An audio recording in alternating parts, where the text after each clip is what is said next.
हरे कृष्णा जय भोलेनाथ। तो चलिए आज मैं आप सभी को सुनाती हूँ गुरु प्रदोष व्रत कथा, जिसमें मैं आप सभी को एक वीडियो में 2 कथा सुनाने वाली हूँ गुरु प्रदोष व्रत कथा की। तो जो कि महत्वपूर्ण होती हैं, आज के दिन सुनने मात्र से ही सभी प्रकार के जो कष्टों का नाश करती हैं, उस गुरु प्रदोष व्रत की कथा तो आप सभी को अवश्य ही सुननी चाहिए। अगर जो व्रत रहते हैं उनको तो कंपलसरी है सुनना, और जो नहीं भी रहते उनको भी कथा का श्रवण अवश्य करना चाहिए।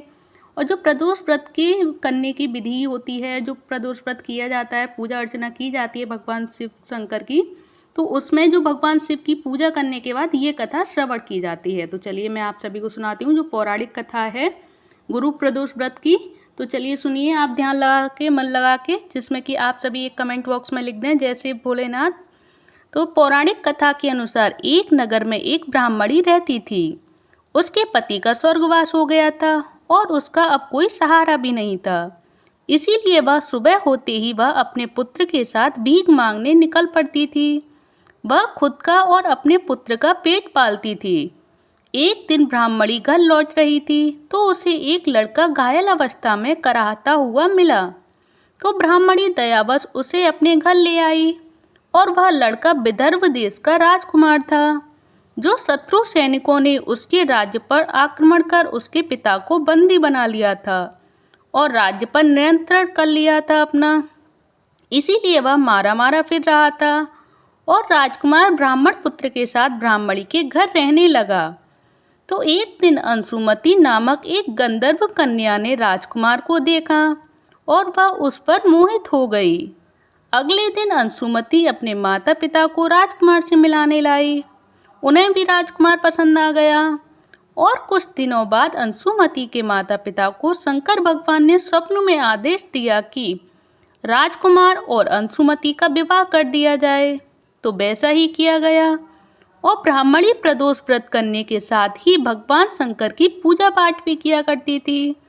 और प्रदोष व्रत के प्रभाव और गंधर्व राज की सेना की सहायता से राजकुमार ने विदर्भ से शत्रुओं को खदेड़ दिया और अपने पिता के साथ फिर से सुखपूर्वक रहने लगा। और राजकुमार ने ब्राह्मण पुत्र को अपना प्रधानमंत्री बनाया। मान्यता है कि जैसे ब्राह्मणी के प्रदोष व्रत के प्रभाव से दिन बदले, वैसे ही भगवान शंकर अपने भक्तों के दिन फेर देते हैं, और जो भी पाप होते हैं उनके, जो भूल चूक में जो पाप हो जाते हैं, जो कुछ भी गलत कार्य हो जाते हैं जाने अनजाने में, तो उन सभी कार्यों से भी हमें मुक्ति प्रदान होती है। और आप सभी को ये गुरु प्रदोष व्रत कथा अगर अच्छी लगी हो तो प्लीज़ वीडियो को लाइक करें, चैनल को सब्सक्राइब करें। और मैं आगे आप सभी को दूसरी कथा सुनाऊंगी गुरु प्रदोष व्रत कथा की, जो कि आप सभी मन लगाकर सुने, क्योंकि ये गुरु प्रदोष व्रत कथा ऐसी है जिससे सभी पापों को नाश कर देती है और सुख समृद्धि लाती है अपने घर में। तो आप सभी को ये कथा अगर अच्छी लगी हो तो प्लीज़ वीडियो को एक लाइक करें, चैनल को सब्सक्राइब करें। धन्यवाद। हरे कृष्णा हरि बोल। हरे कृष्णा। तो चलिए आज मैं आप सभी को बताती हूँ गुरु प्रदोष व्रत कथा, जिसको सुनने मात्र से ही सब प्रकार के कष्टों का नाश होता है और भगवान शिव शंकर प्रसन्न होते हैं। और जो त्रयोदशी तिथि में सायकाल को प्रदोष काल कहा जाता है, वहीं प्रदोष व्रत को मंगलकारी एवं शिव की कृपा दिलाने वाला माना गया है। और गुरु प्रदोष त्रयोदशी व्रत करने वाले को 100 गायें दान करने का फल प्राप्त होता है, तथा यह सभी प्रकार के कष्ट और पापों को नष्ट करता है। और इस व्रत की कथा श्रवण करने से यानी सुनने से ऐश्वर्य और विजय का शुभ वरदान भी मिलता है। और जो गुरु प्रदोष व्रत शत्रुओं का विनाश करने वाला भी माना गया है। और श्री सूत जी के अनुसार यह अति श्रेष्ठ शत्रु विनाशक भक्ति प्रिय व्रत है। तो चलिए अब मैं आप सभी को सुनाती हूँ गुरु प्रदोष व्रत कथा, जिसके सुनने मात्र से ही सभी पापों का नाश होता है। तो चलिए जानते हैं ऐसी गुरुवार त्रयोदशी व्रत कथा, जिसको प्रदोष व्रत भी कहा जाता है। और ये प्रदोष व्रत गुरुवार के दिन पड़ता है तो गुरु प्रदोष व्रत कहलाता है। तो चलिए इस बार पढ़ रहा है गुरु प्रदोष व्रत कथा। तो चलिए सुनाती हूँ मैं आप सभी को गुरु प्रदोष व्रत की कथा। तो इस व्रत कथा के अनुसार एक बार इंद्र और वृत्तासुर की सेना में घनघोर युद्ध हुआ था, और देवताओं ने दैत्य सेना को पराजित कर नष्ट भ्रष्ट कर डाला था। और यह देख वृत्तासुर अत्यंत क्रोधित और स्वयं युद्ध को उद्यत हुआ। आसुरी माया से उसने विकराल रूप धारण कर लिया, और सभी देवता भयभीत हो गुरुदेव बृहस्पति की शरण में पहुँचे। जो बृहस्पति महाराज बोले, पहले मैं तुम्हें वृत्तासुर का वास्तविक परिचय दे देता हूँ। और वृत्तासुर के परिचय के अनुसार वृत्तासुर बड़ा तपस्वी और कर्मनिष्ठ है, उसने गंधमादन पर्वत पर घोर तपस्या कर शिव जी को प्रसन्न किया। पूर्व समय में वह चित्ररथ नाम का राजा था और एक बार वह अपने विमान से कैलाश पर्वत चला गया और वहां शिव जी के वाम अंग में माता पार्वती को विराजमान देखकर वह उपहास पूर्वक बोला, हे प्रभु, मोह माया में फंसे होने के कारण हम स्त्रियों के वशीभूत रहते हैं, किंतु देवलोक में ऐसा दृष्टिगोचर नहीं हुआ कि स्त्री आलिंगन बद्ध हो सभा में बैठे।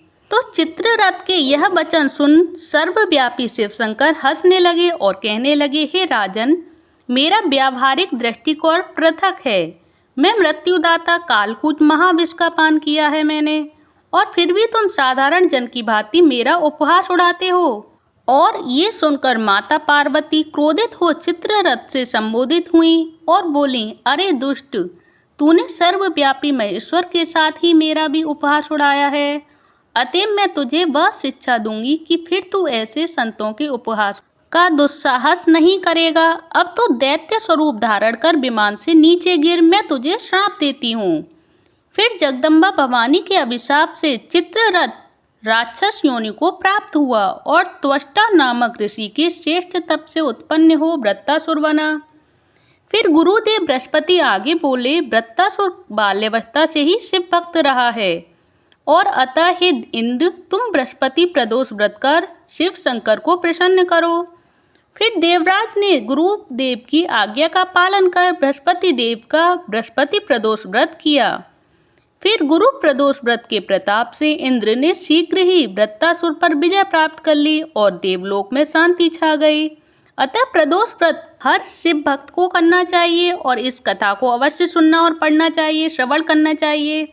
और आप सभी को अगर ये कथा अच्छी लगी हो, गुरु प्रदोष व्रत कथा, तो आप सभी प्लीज़ कमेंट बॉक्स में श्री हरि अवश्य लिखें। और आप सभी को अगर कथा पसंद आई हो तो प्लीज़ वीडियो को लाइक करें, चैनल को सब्सक्राइब करें।